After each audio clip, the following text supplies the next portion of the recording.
Así es, gente, hoy se trata sobre antropología culinaria, o también llamada antropología de la alimentación o antropología de la nutrición, una línea principalmente de la antropología sociocultural, que es extremadamente interesante, así como también extremadamente desconocida por algunos. En el transcurso del video vamos a estar analizando qué es antropología culinaria, algunos exponentes, aplicaciones y varias otras cosas. Así que, primero que nada, respondamos, ¿qué es antropología culinaria? Hablamos de la línea de antropología que se dedica al estudio de los significados insertos en la tradición y cultura culinaria, teniendo en cuenta los significados, la dimensión cultural, el proceso socializador en torno a todo lo que son los hábitos alimenticios, por ejemplo. Mencionar también que esta subrama da importancia al papel que juega la alimentación en el curso de los acontecimientos históricos, como esta es transmisora de tradiciones y de elementos culturales en general. En cuanto a su origen, se podría decir que, como casi todo estudio en antropología, esta nace a partir de la investigación de sociedades distintas a la nuestra, incluso de una época distinta a la nuestra. Pensemos, por ejemplo, en los inicios mismos de la humanidad, cuando la obtención de alimentos era la ocupación básica, lo que derivó en la aparición de sentimientos sociales entre los distintos grupos humanos, el tiempo en que la comida contribuyó a la organización social de la sociedad. Aparte de todo el tema cultural, esta antropología también aborda las consecuencias que la alimentación ha tenido a lo largo de la historia sobre nuestra especie como factor de progreso evolutivo. Se estudia al mismo tiempo el fenómeno alimenticio y cómo este surge a partir del desarrollo de la agricultura y el descubrimiento del fuego, cómo es que ocurre esta revolución culinaria en los seres humanos, ese punto de nuestra historia cuando empezamos a consumir alimentos cocinados. Y es que sobre este tema hay datos muy interesantes, como el hecho de que es sabido que en la antigüedad el mayor consumo de alimentos cocinados coincidió con el mayor grado de desarrollo de la masa cerebral y del organismo en general. Se puede decir que la antropología de la nutrición se refiere a la interpretación de la cultura en un sentido más amplio, teniendo en cuenta otros factores de los que antes no nos percatamos sobre nuestros hábitos, las decisiones que tomamos, nuestras actuaciones, así como también la importancia del contexto en el que nos hallamos insertos o que pretendemos estudiar. La verdad es que no nos damos cuenta, pero la alimentación incluso fue especialmente importante en la formación de la familia. El momento en que el hombre empezó a compartir su comida con una determinada mujer y con sus hijos, creando así una vida en torno a la alimentación donde cada uno tiene un rol diferente, dedicándose a la caza, a la pesca o a la recolección. La alimentación, a fin de cuentas, es uno de nuestros instintos más básicos. No se trata solo de un hecho fisiológico, sino también de algo asociado a la cultura. Asociación que se da desde el momento en que se producen alimentos, el momento en que se preparan y el momento en que se consumen. Pensar como en tiempos antiguos la idea de lo mitológico también se asoció a la alimentación, esta idea transmitida de que siempre comemos símbolos. Es fascinante cómo por medio de la alimentación, por medio de las comidas preparadas, es que somos capaces de transmitir sentimientos, pensamientos y actitudes como una manera más de comunicarnos. En definitiva, la comida es asimismo una forma de lenguaje que nos ayuda a entender lo que somos. Quizás se debería pensar la gastronomía incluso como un medio de expresión cultural en sí mismo. Al situar la alimentación como un fenómeno social, cultural y biológico, la complejidad del hecho alimentario nos hace considerar cuestiones muy diversas de carácter ecológico, psicológico, económico, político o incluso religioso. Es muy interesante ver cómo cada cultura tiene sus propios gustos culinarios, cómo estos son transmitidos a quienes forman parte de la misma y cómo se convierten en sellos distintivos de esa sociedad. Llama mucho la atención cómo la cultura también proporciona normas sobre los alimentos que podemos comer. Y es que quizás nunca nos hemos hecho esta pregunta, pero ¿cómo es que hemos definido aquello que es comestible y aquello que no lo es? ¿Cómo surgen estos límites? ¿Cómo estos límites también van variando alrededor del mundo? Tan solo imagínense lo fuerte que es para muchas personas afrontar esos choques culturales, la forma en que la cultura define lo que es comestible, cómo se debe preparar, cómo se debe comer y quién se lo debe comer. Ejemplos claros de todo esto lo podemos ver en el tema religioso, como ya mencionamos anteriormente. Pensemos por ejemplo en el hinduismo, que considera sagradas a las vacas, y la India como un país donde no se consume este animal.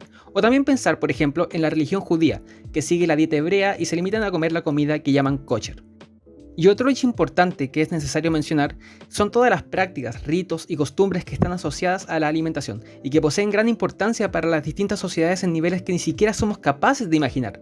Porque incluso no es solo la comida, es la manera en la que comemos, cómo lo comemos. Hablo de todo lo que son los modales en la mesa, los utensilios que usamos para comer y la diferente significación que todos estos elementos tienen en diferentes culturas. El hecho de que la misma acción de sentarse a comer y dependiendo del alimento que se consume puede hacer que toda una situación varíe. Sobre estos temas siempre es importante mantener la curiosidad y hacernos preguntas como, por ejemplo, ¿por qué en Asia se come con palillos y en Occidente con cuchara, tenedor y cuchillo? Vemos la comida japonesa y decimos, ¿por qué es así? ¿Por qué comen eso? ¿Por qué tiene esa forma? Es fascinante ver cómo cada plato cuenta una historia y posee una diferente influencia compuesta por varios elementos particulares, como es el caso de la cocina latinoamericana, que es fiel exponente de lo que podemos entender como este mestizaje culinario, donde lo indígena, lo europeo, lo asiático y hasta lo africano se mezcla en creaciones únicas.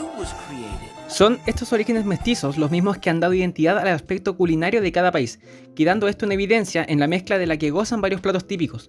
Y sobre esto yo pregunto, ¿alguno podría decir cuál comida o plato de nuestro país es enteramente nuestro? Tenemos ese error conceptual de pensar a veces que existe exclusivamente una pura versión de una comida, una pura versión de la empanada o una pura versión de la tortilla. Pero lo que realmente pasa es que todos estos platos varían según el país donde se prepare.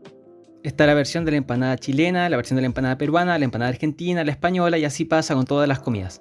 Es darse cuenta de que la comida, como todos los elementos culturales, son solamente versiones sobre una determinada estructura.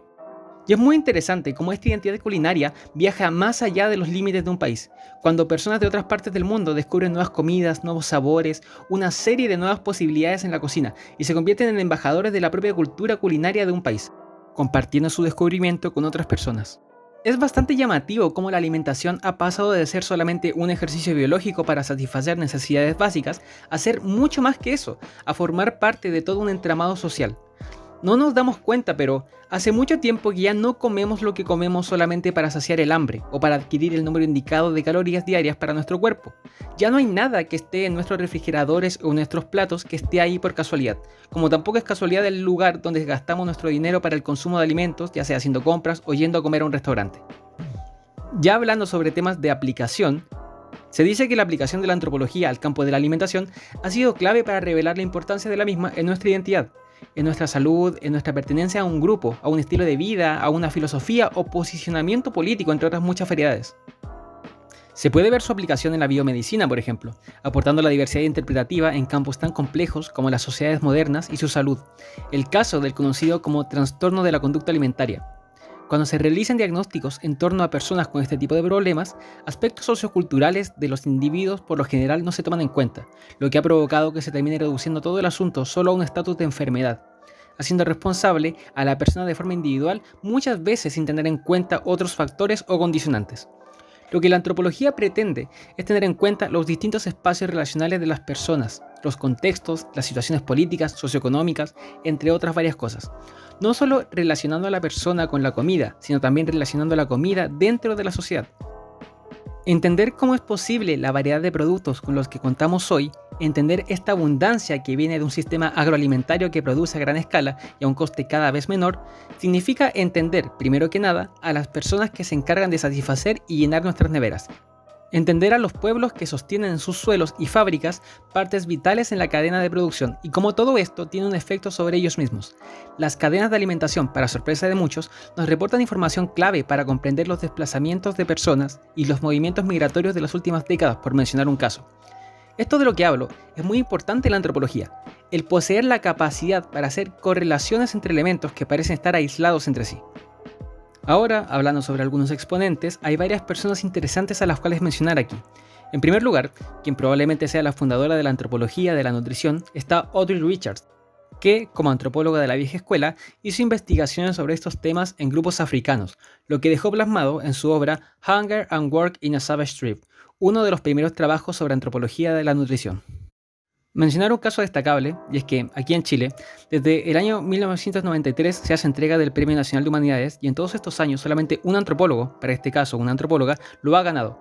Curiosamente, una antropóloga de la alimentación, Sonia Montesinos, dedicada en sus palabras a la cultura, lo social y lo simbólico de la alimentación.